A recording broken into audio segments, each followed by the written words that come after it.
ते आपल्या मातेला उपदेश करते आहे. आणि ही कथा परीक्षितीला शुक मुनी सांगत आहे. आणि इकडे मैत्रेय मुनी विदुर काकाला सांगितलं की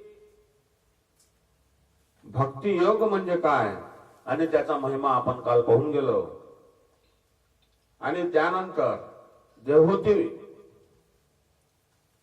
शुक महाराज देवहूती कपिल भगवंताला म्हणते. पहा वास्तविकता कोण आहे? कपिल भगवंत अष्टमूर्ती म्हणजे प्रत्यक्ष भगवंताचा अवतार आहे. आणि आईला काय करू राहिले? ज्ञान उपदेश करून राहिले. आणि ती विचारते आहे की ती आपल्या मुलालाच म्हणजे भगवंताला विचारते आहे की आपल्या समूहित भक्तीचे स्वरूप काय आहे आणि ती कशा प्रकारे प्राप्त होते. तर भगवंत म्हणतात, हे माते,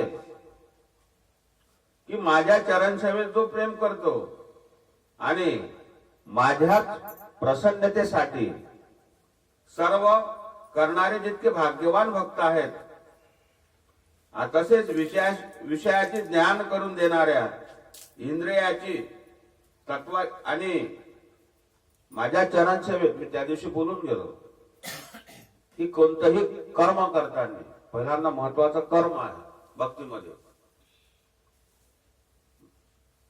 आतापर्यंत तुम्हाला मी 4 दिवसापासून सांगून राहिलो की भक्ती हे कशी करावी लागते की परमात्म्याचं स्वरूप आपल्या हृदयामध्ये धारण करावं लागतं. आणि या भक्तीला कारण कपिल भगवान आपण काल पाहून गेलो की मन कारण आहे. मन हे स्थिर होत नाही. म्हणून पहिल्यांदा त्या मनाला आपल्याला आरूढ करावं लागतं, त्याला ताब्यात घ्यावं लागतं. नंतर जी जी कर्मे तुम्ही करता, कोणतंही कर्म असो, पण शक्यतोवर चांगले कर्म करायचे ज्याच्यापासून सर्वांना उपयोग होतो. जे दूषित कर्म आहे, दूषित कर्म, दुष्कर्म करणारे नकळत जरी घडलं आपल्या हातून तर तेही सुद्धा भगवंताला अर्पण करायचं, असं नारद सूक्तामध्ये आहे. आणि रात्रीच्या वेळेस ज्यावेळेस तुम्ही तुमच्या शय्येवर म्हणजे झोपता त्यावेळेस भगवंताचं स्मरण करून, केलेल्या कर्माचं स्मरण करून जर भगवंताला ते कर्म अर्पण केले तर काय होतं की भगवंत तुमच्यावर दया करतो. आणि काय मी आणि तू फक्त फरक एवढाच आहे, मी पण ज्या अहंकार आहे म्हणजे मी हे करतो, तुम्ही कोणीच नाही. हे आहे का करणारे? आहे का तुमच्यात काही ताकद? काहीच नाही. स्वतः शिल्पकार आहे का मनुष्य? नाही. मी हे मीपणा कोणीतरी करणार आहे, कोणीतरी करून घेतो आहे. ही अचेतन शक्ती जोपर्यंत तुम्हाला तुमच्या हृदयामध्ये प्राप्त होणार नाही किंवा कोणीतरी या जगाचा मालक आहे हे जोपर्यंत कळणार नाही तोपर्यंत भक्ती व्यर्थ आहे. आणि त्याप्रमाणे सर्व कर्म मला जो अर्पण करतो तो भक्त मला कसा असतो, मी त्याच्यावर दया करतो. पंचमहाभूते 5 तन्मात्रा 4 अंतःकरणे म्हणजे मन, बुद्धी, चित्त, अहंकार आणि 10 इंद्रिये या 24 तत्वाच्या समूहाला प्रकृतीचे कार्य म्हणतात. किती आहे? 24 तत्व नाही का आपले एकूण? कोणते कोणते आहे? 5 पंचमहाभूते. हे शरीर जे बनलं आहे कशापासून बनलं सांगून गेलो मी. 5 पंचभूते, त्याच्यानंतर 5 तन्मात्रा आहे, 4 अंतःकरण आहे आपले. आणि त्यामध्ये 4 अंतःकरण कोणतं आहे? काय आहे तुमच्या अंतःकरणामध्ये? मन, बुद्धी, चित्त आणि अहंकार आहे की नाही? सगळ्यातला याच्यातला कोणता आहे? मन. आणि मन गेलं का चित्त जाते. चित्त गेलं का अहंकार वाढतो, अहंकार वाढला की सर्वसाचा नाश होतो. म्हणून हे सगळं काय काय याच्यावर आपल्याला काय बुद्धिरूपी स्त्री, बुद्धी हा शब्द स्त्री रूपी आहे, पुलिंगी नाही. कारण या बुद्धीला काय करावं लागेल की या रथामध्ये बसलेलं जे स्त्रीरूपी बुद्धी आणि जे मन आहे, पहिल्यांदा तुम्हाला त्याला असं लगामाने आरूढ करावं लागेल, त्या मनाला फटकारे मारावं लागेल, त्याच्या मागे मागे फिरायचं नाही मनाच्या.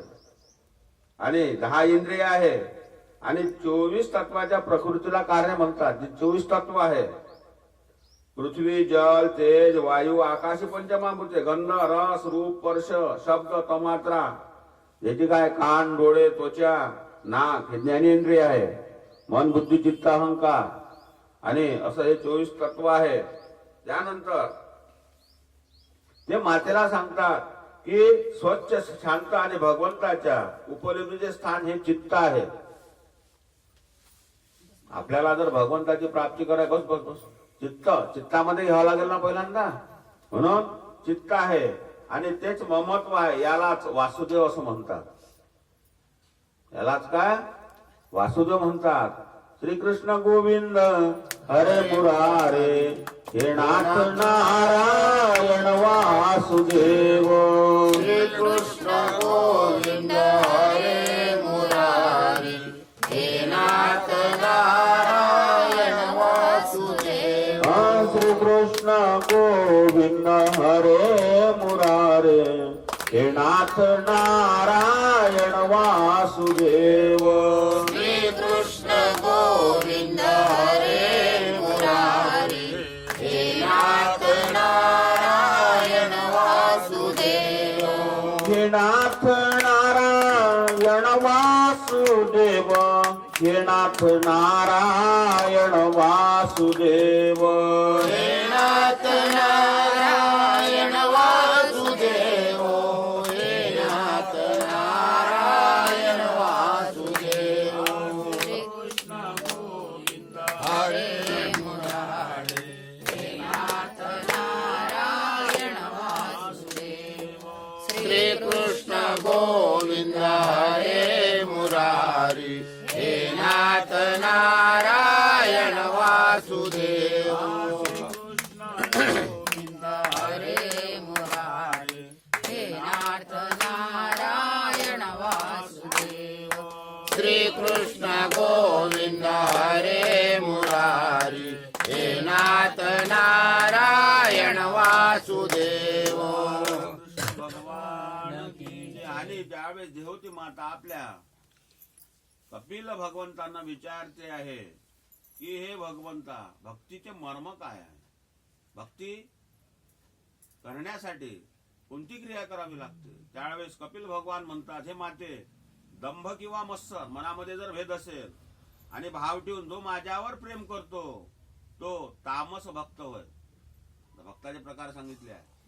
म्हणजे दंभ किंवा मत्सर मनामध्ये कोणता तरी भाव ठेवून, कपटी भाव ठेवून जो माझी सेवा करतो तो तामस आहे. मग तामस भक्त कसा असतो? तामस भक्ताचे लक्षण सांगितले शास्त्रामध्ये. शिळ अन्न खाणारा, तिखट जास्त खाणारा, क्रोधावर मात न करणारा, हे तामस भक्ताचे प्रकार आहेत. जास्त सांगत नाही, हे सांगतो म्हणतो तर खूप काही आहे. समोर समोर जात आपल्याला भागवतात. त्यानंतर यज्ञ ऐश्वर्य मिळवण्याच्या कामनेने जो राजा असतो त्याला असं वाटते की मला काहीतरी मिळालं पाहिजे. तो काय करतो? यज्ञ करतो.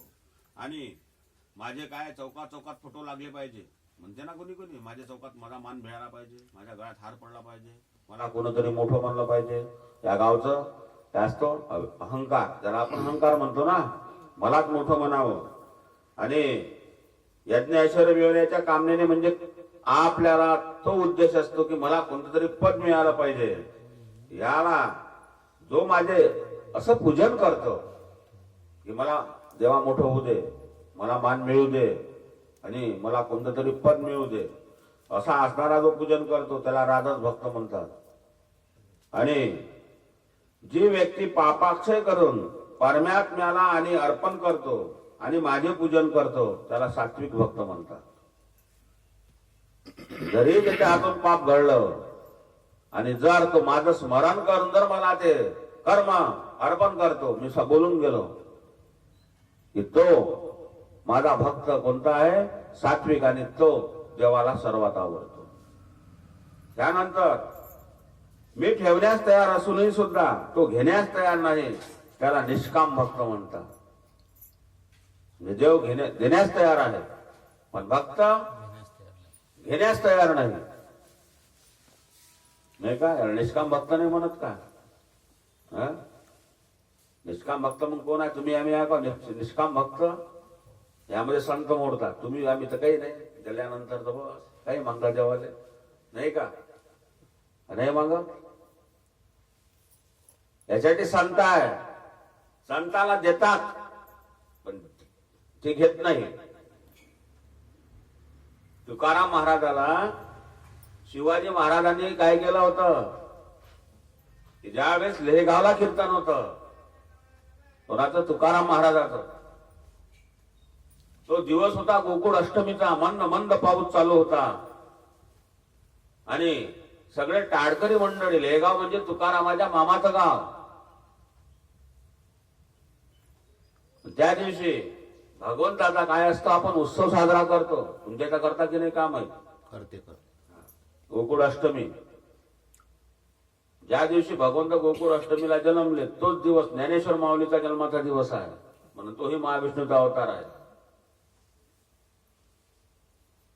ज्यावेळेस तुकाराम महाराजाचं कीर्तन चालू होतं त्यावेळेस शिवाजीच्याही मनात असं आलं होतं की आपणही तुकारामाच्या कीर्तनाला जावं, कारण तुकारामाची ख्याती दूरपर्यंत पोहोचली होती. ज्यावेळेस शिवाजी महाराज कीर्तनात आले त्यावेळेस मात्र जे दृष्ट प्रवृत्तीचे त्याचे जे दुश्मन होते, औरंगजेब, आदिलशाह, त्यांना पता लागला की शिवाजी महाराज कीर्तनात आहे. त्यावेळेस त्या मंदिराच्या भोवती सगळं सैन्य पाठवलं. एक हेर आला, तुकाराम महाराज कीर्तनात बसले होते, आपला शिवाजी महाराज. त्यावेळेस तो हेर शिवाजी महाराजाला सांगतो आहे की महाराज तुम्ही कीर्तनाला आले पण दुश्मनाने पूर्ण आता गाराडा टाकलेला आहे. हे ज्यावेळेस असं सांगितलं त्यावेळेस तुकारामाचं कीर्तन चालू असून तुकारामाला ती बातमी कळली. त्यावेळेस शिवाजी महाराजाला कीर्तनातून इशारा केला की तुम्ही इथून जाऊ नका, इथेच बसा कीर्तनात, काहीच करणार नाही. ते जे श्रोत्याकडे तोंड होतं तुकारामाचं ते पांडुरंगाच्या मूर्तीकडे गेलं आणि पांडुरंगाला काय केलं? अडवलं की हे देवा, जो प्रजेचा राजा आहे, जो दुसऱ्यासाठी भक्ती करतो तो मान भक्त असतो, हे जे आले आहे आणि तू काय कर, त्याचं आत्मकल्याण कर, या संकटातून त्यांना वाचव. आर्क त्याने हाक मारली, काय परिणाम झाला काय नाही, आणि पुन्हा श्रोतेकडे कीर्तन चालू केलं. एकाएकी आकाशामध्ये विजा होत आला, गडगडाट होत आला, पाऊस मंद मंद चालू आहे. आणि ज्यावेळेस ते जे दुश्मन आले होते त्यांना शिवाजी पळताना दिसला. शिवाजी घोड्यावर पळताना दिसला आहे, त्याच्याच मागे लागले आणि ते सगळे चालले गेले. पांडुरंगाचा चमत्कार. त्यांना वाटलं तो शिवाजी, पण तो काही शिवाजी सापडला नाही. ती वेळ निघून गेली आणि तुकाराम महाराजाच्या चरणावर, हा शिवाजी कुठे होता? कीर्तनातच होता. तुकाराम महाराजाच्या चरणावर हे शिवाजी लीन झाले आणि शिवाजीला वाटलं की वा रे वा, की संत असावा तर असा असावा. आणि तुकाराम महाराजांनी काय केलं? शिवाजीने गुरु मानला. दुसऱ्या दिवशी नजराणा पाठवला, एवढा नजराणा पाठवला, कपडे लत्ते सगळं काही पाठवलं, सोनं नाणं. आणि तुकाराम महाराज सकाळीच उठून पांडुरंगाच्या मंदिरामध्ये ध्यान धारणा करून राहिले, भजन करून राहिले. आवली घरी होती, 12 विश्वाचं दारिद्र्य घरात होतं, जेवायचीही सोय नव्हती. सगळं आणल्यानंतर नजराणा या आवलीला वाटलंय सगळं ठेवलं पाहिजे. तुकारामाला आवाज दिला. त्यावेळेस तुकाराम महाराज घरी आले, त्यावेळेस सांगितलं की हे आम्हाला नको, तुम्ही शिवाजी महाराजाला सांगा. आणि पत्र लिहिलं, या नजऱ्याला तर बाबा आम्हाला काम नाही आहे, आवली म्हणतो धान्यही नाही पाहिजे, याच्यातला पैसाही नाही पाहिजे, सोनंही नाही पाहिजे, जो राजा आहे प्रजाजनाचा आहे ते मला नको. सगळा नजराणा वापस केला. शिवाजी महाराजाला वाटलं खरं तर नजराणा तुकारामानं वापस केला, म्हणून परीक्षा घेण्यासाठी ज्या भंडारा डोंगरावर तुकाराम महाराज जायचे, त्या भंडारा डोंगराच्या दगडावर तिथं बसायचे, त्या भंडारा डोंगराच्या दगडावर शिवाजी एका झाडावर बसले, नजराणा ठेवला सोन्यानं. तुकाराम महाराजांनी अभंग लिहिला आहे, म्हणून तुकाराम कसा वाचला पाहिजे. संतांनी काय केलं हेच माहित नाही ना आपल्याला. हे चरित्र वाचलं पाहिजे, याच्यापासून आपलं जीवन घडते. ते चरित्र वाचायला आपल्याला वेळच नाही, तर तुकाराम गाथा वाचत नाही, हरिपाठ नाही करत. हे केलं पाहिजे. त्या सोन्यावर, त्या गोट्यावर अभंग लिहिला की तूही असा पापमय काय झाला. आणि शिवाजी महाराज पाहून राहिले, स्पर्शही केला नाही. ज्या दुसऱ्या दगडावर तुकाराम महाराज बसले आणि तो दगड बरीच सोन्याचा झाला. हे दृश्य शिवाजी महाराज ज्यावेळेस पाहते आणि खाली आले आणि तुकारामाचे चरण पकडले. म्हणजे देवाला, म्हणजे हा देवाचा निष्काम भक्त आहे, ज्याला कायचीच गरज नाही, कशाचीच गरज नाही. त्यावेळेस शिवाजीला कळलं की तुकाराम कसा आहे. मला सांगायचं आहे की हे निष्काम भक्ताचं लक्षण आहे, याला संत म्हणतात. म्हणून संताजवळ अष्टमा सिद्धी लिहून घेतात, सदैव सेवेसाठी तत्पर आहे, पण संत त्याचा दुरुपयोग करतात.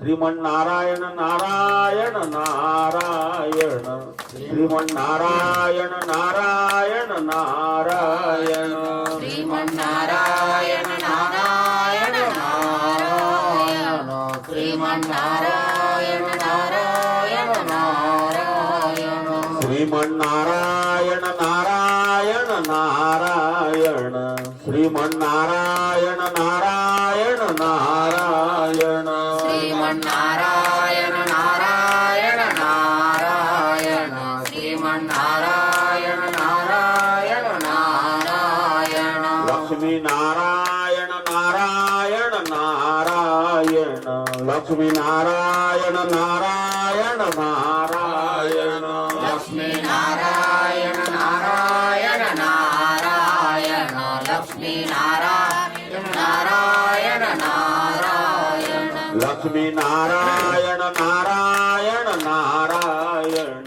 लक्ष्मी नारायण नारायण नारायण, लक्ष्मी नारायण नारायण नारायण, लक्ष्मी नारायण नारायण नारायण, बद्री नारायण नारायण नारायण, बद्री नारायण नारायण नारायण, बद्री नारायण नारायण नारायण, बद्री नारायण नारायण नारायण, आदि नारायण नारायण नारायण, आदि नारायण नारायण नारायण, आदि नारायण नारायण नारायण, आदि नारायण नारायण नारायण, श्रीमन्नारायण नारायण नारायण, श्रीमन्नारायण नारायण नारायण,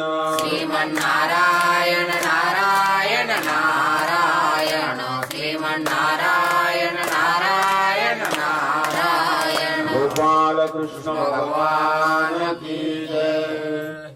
हे माते तो दुसऱ्या देवाचा काय करतो, अपमान करतो. अपमान करतो ना दुसऱ्या देवाचा, कोणाकोणामध्ये असते ना ते, नाही आहे का. दुसऱ्याचा अपमान करणे, पदोपदी त्याला बोलणे. कोणाचा केला अपमान, हिजूर काकाचा अपमान केला की नाही दुर्योधनानं. रावणाने विभीषणाचा केला की नाही केला. जो पदोपदी दुसऱ्याचा अपमान करतो आणि श्रेष्ठ आणि कनिष्ठ पदार्थाने माझे पूजन करतो, त्याच्यावर मी प्रसन्न होत नाही. श्रेष्ठ आणि कनिष्ठ समजतो ना तो, मी स्वतःच मोठा आहो, स्वतः शहाणा आहो. पहा बरं, रावणाच्या घरी काही कमी होतं का. काय कमी होतं रावणाच्या घरी. संपत्तीने जर विचार केला तर आज जगात रावणाची बरोबरी कोणीच करू शकत नाही. जगात बरं रावण होता कोण? लोक म्हणजे राक्षस होता. राक्षस होता का रावण? राक्षस कुळातला होता का रावण? सांगा बरं, कोणत्या कुळातला होता? हा, कोण्या कुळातला होता?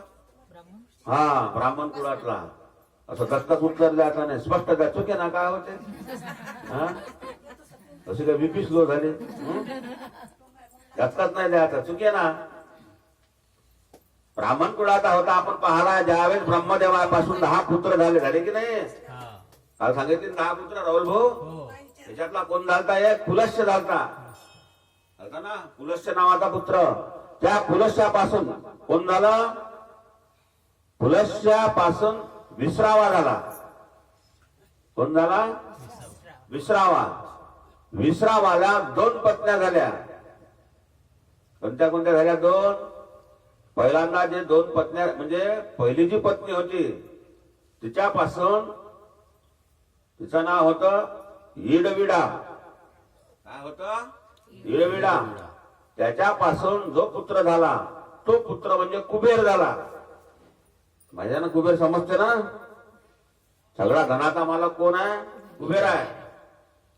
ज्यावेळेस तो झाला त्यावेळेस तो आई वडिलांना विचारू लागला की मला असं सांगा, या जगात मला ऐश्वर्य कमावत आहे, म्हणून मला शंकराची भक्ती कर. ज्याने शंकराची भक्ती केली, ज्याने शंकराने वरदान दिलं त्या कुबेराला, आणि तो धनाचा बॉस झाला, तो कुबेर रावणाचा सावत्र भाऊ. त्याला त्या लंकेतलं जो त्रिकुट पर्वत आहे, लंकेमध्ये जो रावणाचा सुवर्णमय पर्वत, तिथे तिची वस्ती होती. याने हिसकावून घेतली रावणानं. त्यानंतर दुसरं लग्न केलं. तिचं नाव होतं कैकसी. काय होतं? कैकसी. तिच्यापासून 3 पुत्र झाले दुसऱ्या ब्राह्मणाला. कोण कोण झाला मग? रावण, कुंभकर्ण आणि विभीषण. 3 पुत्र झाले. या रावणानं काय केलं? कोणती तपस्या? रावणासारखा भक्त या जगातही झाला नाही, जगातही नाही, होणार नाही. रावणानं अशी तपश्चर्या केली की आत्मलिंग ज्याला म्हणतो तो प्रसन्न, म्हणजे असा घेऊन राहिला तो काही दिवस. आणि सगळे देवता, त्याला देवतेला थोडी माहित होतं हा असा करण म्हणून. आणि तो कोणालाच मरत नव्हता, कारण त्याला अमृताची पिशवी होती. ते रामाला माहित नव्हती. ते विभीषणानं सांगितलं का इथं बाण मार. ज्यावेळेस त्यानं काय केलं, त्याला अहंकार, तर रावण अहंकार रूपी आला म्हणून मरावं लागलं. नाही, रावण मेलाच नसता, त्याला मारणाराच कोणी नव्हता. त्यानं कुबेरासोबत युद्ध केलं, ती लंका हासिल केली. ते लंका हासिल केली. आणि रावणाचा जो पुत्र होता मेघनाथ, हा कसा होता? कोणालाच अजिंक्य होता, तो कोणालाच न मरणारा होता. आणि रावणाने काय केलं? तो अहंकार होता म्हणून सगळे ग्रह बांधले, 33 कोटी देव. शंकर सगळे देव लोक गेले. तर शंकरजी म्हणे मी नाही करू शकत हे काम, कारण तो माझा भक्त आहे. कारण रावणाला जे नीती आहे, रावण नीती नावाचं पुस्तक भेटते, ती नीती शंकरजीनं सांगितली रावणाला, कारण त्याला प्रसन्न केलं होतं ना. मग शंकरजी कशी विरोधात जाईल? तुम्ही जाऊन विष्णूला भेटा म्हणे आता. त्यावेळेस रावण एक वैद्य होता, एक डॉक्टर होता. आज रावण नीती जर वाचली तर प्रत्येक रोगावर निदान रावणानं त्या काळात केला आहे. रावणाचं कुटुंब काय असं होतं का?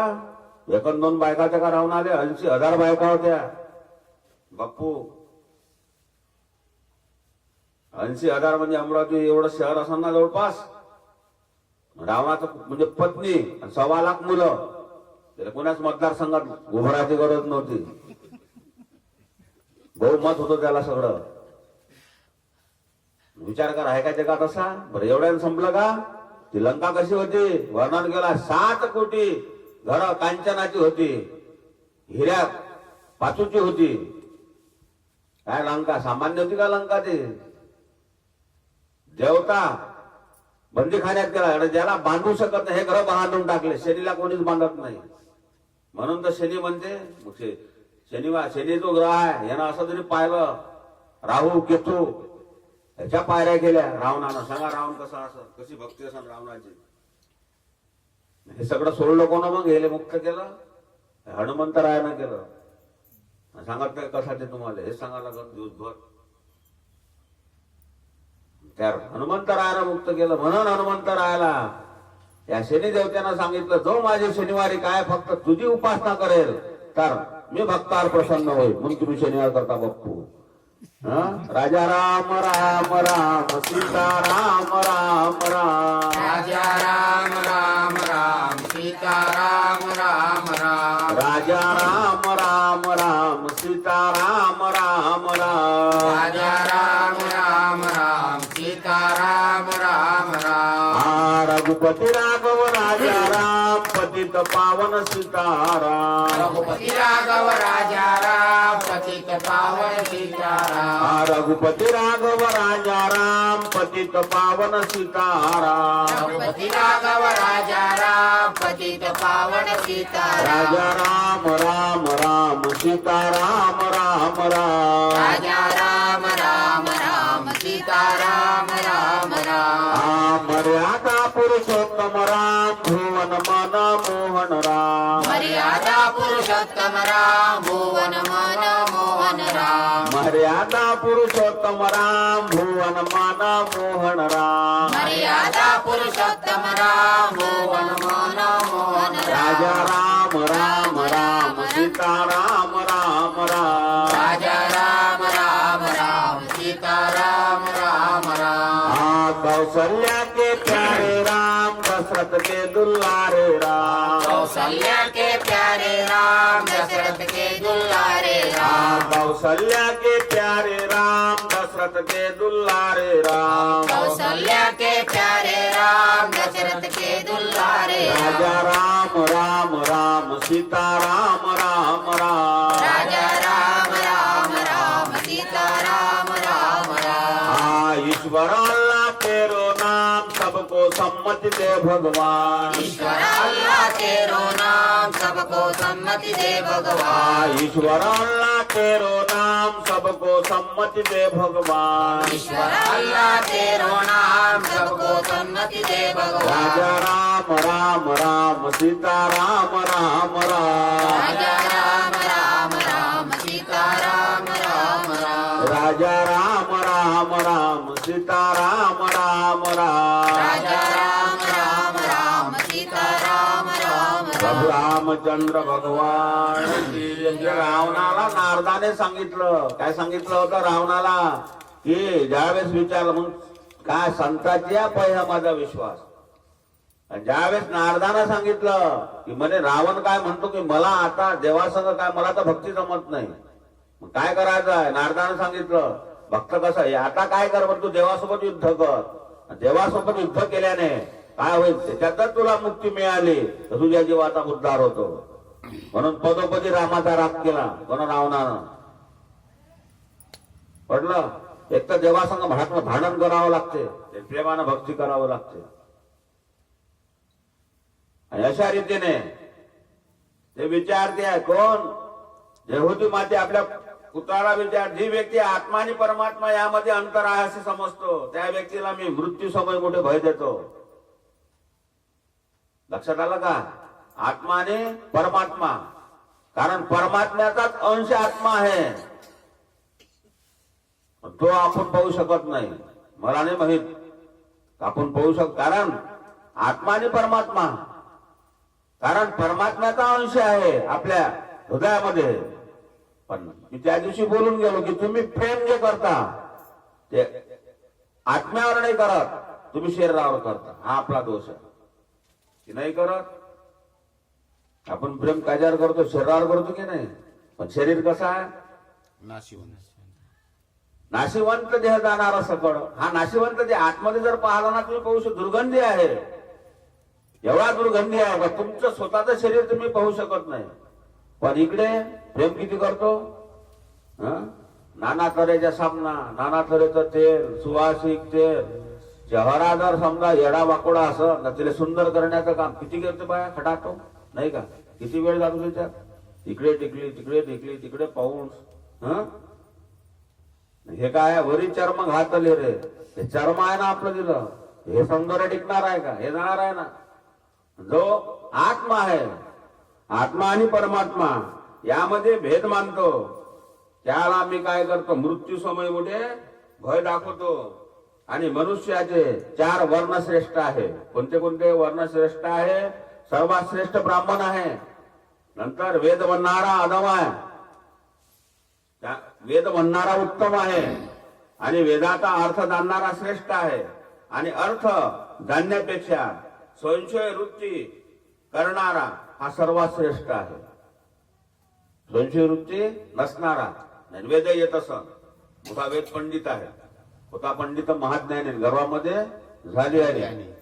मग काय करता त्याचं तुम्ही सांगा बरं? मला येते मी वेद म्हणतो, मी पंडित आहो, मी ज्ञानी आहो, मी महाराज आहो असा म्हणणारा काय फायदा त्याचा? 4 वेद मुखोगत वाणी गर्वामध्ये सर्व झाले आणि चांगदेवाला अहंकार नाही झालता का? चांगदेवाला किती वर्ष होते? चांगदेव 1400 वर्ष. काय करायचे चांगदेव? मी सांगितलं का? योग साधायचे. म्हणजे मृत्यू जर आला तर काय करायचे? योग साधायचे. योगाद्वारे श्वास रोखून देवात पडून राहिला चांगदेवाचा, तो काळ याचा वापरत जायचा. ज्यावेळेस पुन्हा जिवंत व्हायचे, ज्या योगाच्या वेळेस चांगदेव जिवंत, जर गावातला कोणी जर मेला तर तोही जिवंत व्हायचा. पहा, लोकाला वाटलं बरं म्हणजे मेला माणूस जर जिवंत चांगदेव करू, चांगदेवाचा अहंकार वाढणार नाही का? चांगदेव महाराज की जय, चांगदेव महाराज की जय. 1400 वर्ष ज्या ज्यावेळेस काळ याचा त्यावेळेस करायचा तो. मेलेला याच्यात ज्यावेळेस तो जिवंत ते समाधीत म्हणजे हे करे त्यावेळेस तो मेलेला माणूस जिवंत होत असेल तर गाव त्याला महाराज नाही म्हणून का? वा रे वा, काय योगी आहे. मी जर कागदाचे जर पैसे केले तर तुमचं का मागा लागणार ना? बरं आहे म्हणून महाराज कागदाचे पैसे करते नाही का? त्यावेळेस चांगदेवाला अहंकार झाला आणि काय केलं? एका चिमुकल्या मुक्ताईने त्याचा अहंकार गिळंकृत केला. त्याला हे बातमी समजली होती चांगदेवाला. त्याला वाटलं हे असं कसं काही नाही, म्हणून तो कायच्यावर बसून आला, वाघावर बसून आला तो चांगदेव. आणि 4 भावंड सकाळी उठून तोंड धुवून राहिली होती. त्यावेळेस त्या माऊलीनं जाणलं की चांगदेव येऊन आला म्हणून. ज्या भिंतीवर बसले होते ती भिंत चाल म्हणे भिंती. ज्यावेळेस ती भिंत चालायला लागली त्याचं गर्वहरण झालं चांगदेवाचं. त्याला कडून चुकलं आणि मुक्ताई प्रश्न विचारवाली ज्ञानदेवाला म्हणे, ज्ञानदादा हाच तो चांगदेव का? म्हणे हो मुक्ते, चुपचाप बस. याला किती अहंकार आहे? हा घोडीच्यावर बसून आला, वाघावर बसून आला. त्या चांगदेवाला काय केलं? कोरा कागद दिला. त्याला लिहिता आला का काही? म्हणून चांगदेव कोराच राहिला. त्याला म्हणून मुक्ताईने सांगितलं म्हणून काय? चांगदेव 65 वाचाची वेळच नाही आहे आपल्याला. कोणतं वाचाले काय वाचला तुम्ही? मोठ्या मोठ्याची जिरवली मस्ती. म्हणून अहंकार नाही पाहिजे भक्तीत. जो अहंकारी असतो त्याचा अहंकार गिळंकृत होतो. मला येते म्हणून पंडित महाज्ञानी, मोठा पंडित आहे त्याला अहंकार नसावा. ज्ञानाचा ज्ञान प्राप्त करण्याची ताकद तुमची नाही आहे, तो परमात्मा तुम्हाला बुद्धी देतो. आणि त्यावेळेस देहूती माता आपल्या देहासक्त अधोगतीचे वर्णन विचारते आहे. देहासक्त म्हणजे कसं की हे भगवंता, हे जे शरीर आहे ते शरीर ज्यावेळेस मृत्यू येतो या शरीरामध्ये मृत्यू कसा येतो कृपया करून मला सांग. हा देह कसा पडतो? त्यावेळेस कपिल भगवंत सांगते, मातेला उपदेश करते, हे माते मृत्यू जवळ आल्यानंतर काय होते? वाताचे आक्रमण होते ना. वात पित्ताने कफ तीन विकारानं भरलं आहे ना हे शरीर. मग कोणता तरी विकार वाढतो ना तुम्हाला मृत्यू जवळ आल्यानंतर. हातपाय लढणार कापते नाही कापत का?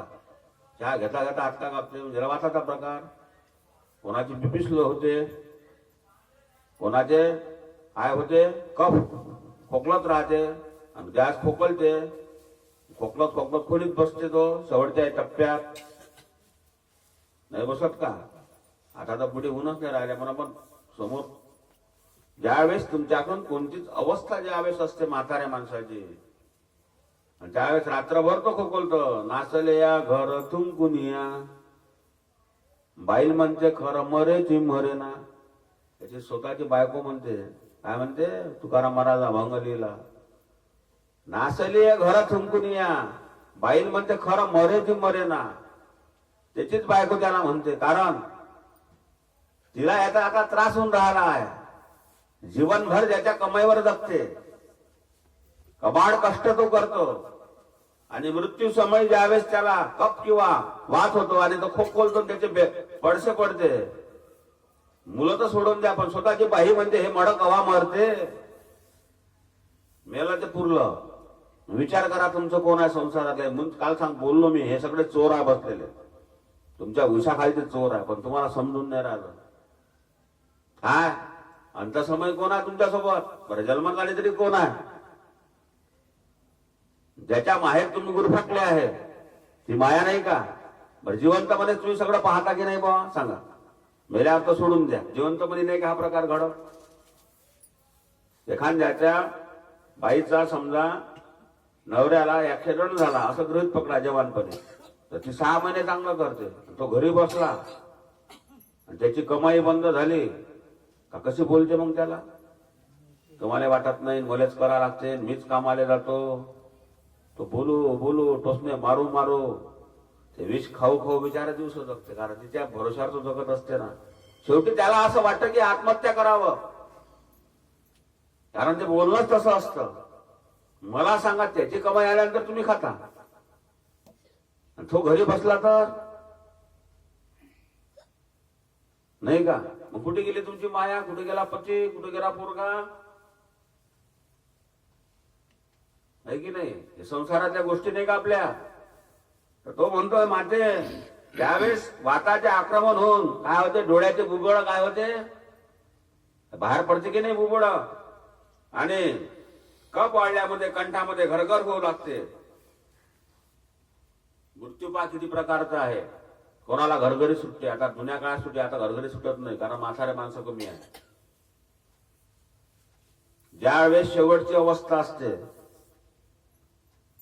त्यावेळेस त्या माणसाला तुम्ही काय म्हणता की आता फक्त त्याच्या नाड्या राहिल्या, घरघरी लागली म्हणता की नाही बाप्पू? ज्यावेळेस त्याला घरघरी लागतात त्यावेळेस त्या जीवाला त्याच्या जीवनात काय केलं याची टीव्ही त्याची लागली असते. त्याला काही असं भान नसतं कळलं, तुम्ही त्याला घरघरी म्हणता.